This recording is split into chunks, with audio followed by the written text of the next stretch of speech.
Hey guys, Joe here, the man who gave Bunny Colvin the idea for Hamsterdam, and I'm here to talk about UFC 283. You know, it was honestly kind of a lopsided night for some fights, but honestly, very interesting fights. And I actually thought this was a really good card. So enough talk. Let's just get to the fights.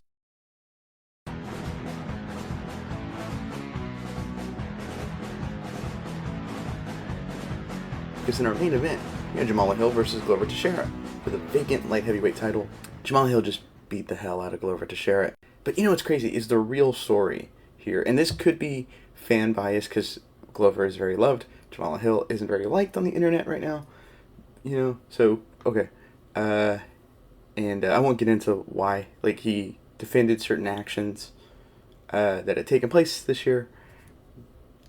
Leave it at that. So people, of course, did not like that. But Hill, you know, we're here to talk about the fights, not them personally. And Hill just battered him. Outclassed him on the feet, was avoiding takedowns over and over. Like, he had an absurd stat line. I think it was like 13 of 14 defended takedowns, maybe 15 defended takedowns. It's ridiculous. But Glover, bleeding throughout, taking a beating, and he kept going on. And that seems to be like the big narrative is that Glover just kept going. He kept fighting, kept going through all this noise, and just toughing it out. Super tough, tons of heart.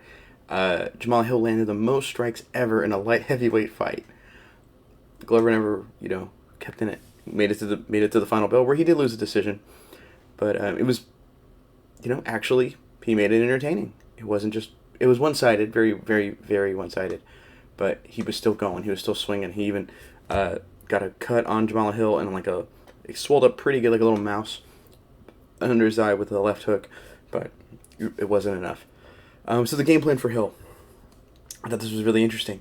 He really wanted to mix it up by switching stances at distance, out of Glover's, like, I guess you could call it. I'm a big fighting game fan, so I use fighting game terms when I break down fights, but I call it burst movement range, you know, in a sense. Fighting game term, like burst range. So he was out of distance for, like, the big leaping, you know, shots. So he was changing at a safe distance, switching stances.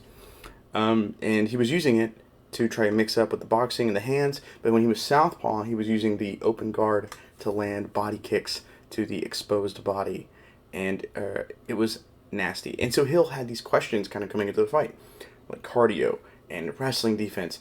And so I actually really like this idea for the cardio issue in theory, because you're at least going to level the playing field by sapping away the energy with body kicks. So with the wrestling takedown defense, obviously I mentioned he stuffed a ton of takedowns. So a lot of the questions around Jamahal Hill have been kind of put to rest. Here we are, you know, mostly just going like, well, he gets hit a little bit. That's the most we can really say when it comes to, obviously he got his arm broken by Paul Craig, but no one's out grappling that guy, it feels like. I mean, Jimmy Crute did, but, you know, I mean, like, that's kind of Paul Craig's world down there. So Glover's, you know, really made it entertaining. He had this, you know, lost a decision fight in a one-sided fight. That, again, was entertaining, though. And he decided to hang up the gloves. He stated that he wanted more time to devote to training middleweight champion Alex Pereira. And while I think it's great, I want to admire the toughness because I'm damn well doing it right now. Well, you know, I'm very much pro fighter safety, and I feel like the corner should have thrown in the towel here, or the doctor should have stepped in at some point. Glover mentioned in his post-fight interview that he's too tough for his own good, and I agree. I enjoyed the fight. I just think it should have been stopped. I gotta be honest.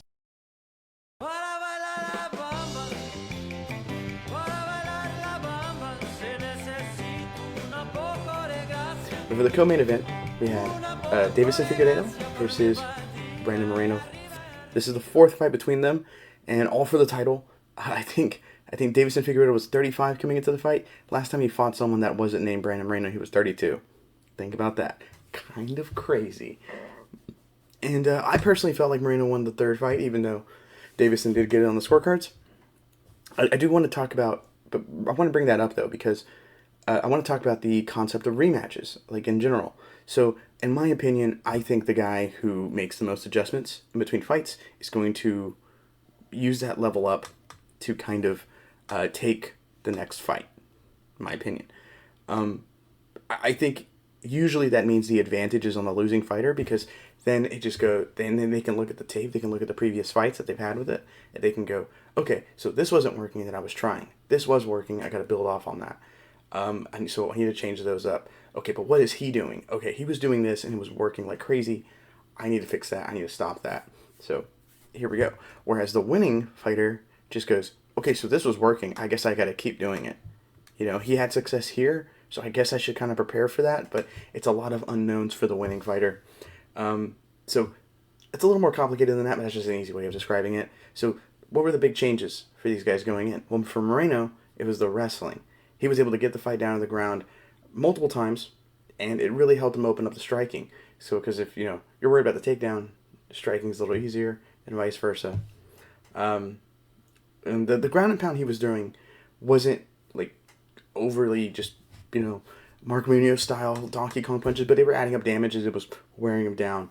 Figgy seemed like he was wanting to put the pressure on, and that kind of played into Moreno, who knew he wanted to put the pressure on, and so the big change was Figgy going, okay, we're not going to trade back and forth on the momentum. I'm going to be the one putting the pressure down no matter what. And Moreno knew that going into this fight, and he used it to kind of really show off a pretty interesting counter-striking game. I thought he did pretty well. I thought it was close on the feet, but the grappling, definitely Moreno. And so after 3 rounds, Moreno's winning. In my opinion, I thought he was winning. I thought he was winning 2-1. I think I gave the first round to Figueiredo, I believe. But the doctor had called a stop to the fight. So a left hook had landed clean.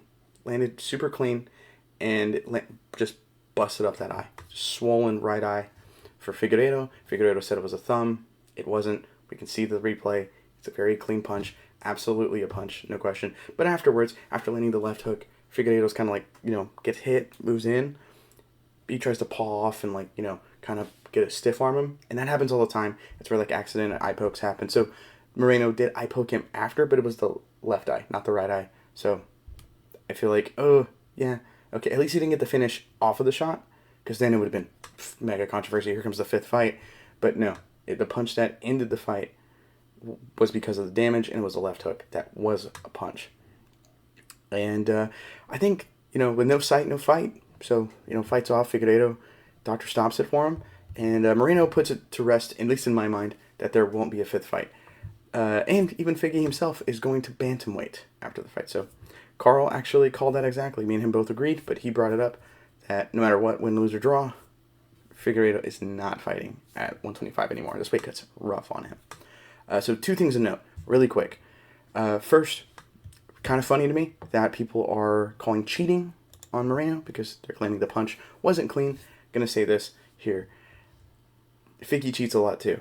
I mean, a lot of fighters get away with a lot of stuff. I'm not saying Figgy is at John Jones level, but Figgy has done a lot of things. Alex Perez had him up in the air, grabbed the cage. The groin shots, the low blows in the first fight with Moreno, okay. And in this fight, they were both in a leg lock position at the end of round 1, and he tried just axe kicking him, a downed opponent, while they were kind of in the X guard in a sense. Both kind of fighting for leg positioning, and he just kind of brought an axe kick down, and Moreno's like, dude, what the hell? And it was just saying, incidental eye poke. I mean, if there was other fouls, I could be like, you know what? Yeah, you guys got a point. Because I'm not saying if both guys are cheating, they're both cheaters. No question. But, I mean, just saying, Figgy, come on. How do you ignore those? Second thing, I was really kind of disappointed in the crowd tonight. So the crowd is pelting Moreno with drinks and just items as he's leaving. He's having to, duck and run. I thought it was just a disgusting display. I mean, I get it. Having your countrymen lose is very, very heartbreaking, and it sucks. But you got to have some level of respect, I feel like. The crowd just let me down. As they were actively leaving during the main event. So in the post-fight interview, when Jamahal Hill is getting the belt put around him and Glover Teixeira is retiring, their countryman is retiring, one of the biggest moments of their career, it looks like we're in the pandemic era again with no crowds. It's pretty. I think that's disgusting. I don't like that at all. I'm gonna refrain from using disgusting. I think it's very disrespectful. I don't like it. So I'm gonna run through the rest of the fights because I wanted to really talk about the main events. So Gilbert Burns just runs through Neal Magny, feeling out process, and he gets him down. And from here, it's like a knee on the bellies, but he was using a lot to kind of advance position and control positions. and it just kind of felt like a large snake just wrapping itself around its prey. He ends up getting an arm triangle choke. Boom. Good submission win. And Neal Magny's tough. Like, super tough dude. Durable dude. Hard to put away. Burns didn't have any trouble with it. Then he called out Colby Covington. So if the legal things work out for Colby and he can fight again, I want to do this fight. This fight sounds so much fun to me. Jessica Andrade had a very lopsided win over Lauren Murphy. Just decimated her on the feet. But credit where credit's due. Lauren Murphy, tough. Never went down. Just kept going nonstop. Always trying to get something going. Just super admirable, I think. Once again, probably should have stopped it, but sure. Paul Craig did get stopped by Johnny Walker after catching a kick. Really disappointed by the lack of grappling attempts by Paul Craig. But, he did have issues with the distance that Johnny Walker was maintaining and using very well. And the shots that stopped Craig while on one foot, dude, that's super impressive. Like, I'm a Paul Craig guy. Man, that was awesome. Shogun retired after getting stopped by Ihor Poteria. I hope I'm saying his name correctly. But then he ruined any chances of, coming out of this with fans by doing a really cringy Fortnite dance after stopping an aging vet. Regardless, though, Shogun, one of my all-time favorite fighters, and an absolute legend. So, farewell, good luck in retirement. Bruno Ferreira got a big upset win over a one-shot finish of RoboCop. Yaltin Alameda destroyed Shamil Abdurrahimov. I've never said his name right. And finally, Terrence McKinney got blasted by a huge flying knee from Ismail Bonfim. I don't think I've never seen a name like that before. I feel like I'm, again, Southern American guy. Sorry. And that's it for me, though. So this was a pay-per-view card. So obviously on the main channel, Retro Review. I really enjoyed it, so I hope you guys go check it out. I really enjoyed this one. I got to cover a Jose Aldo fight. Super pumped for it. And of course, no fights next week. But the week after, we do have Derek Lewis versus Sergey Spivak. I'll be here to recap it all. I'm Joe with the INC. Thank you for watching.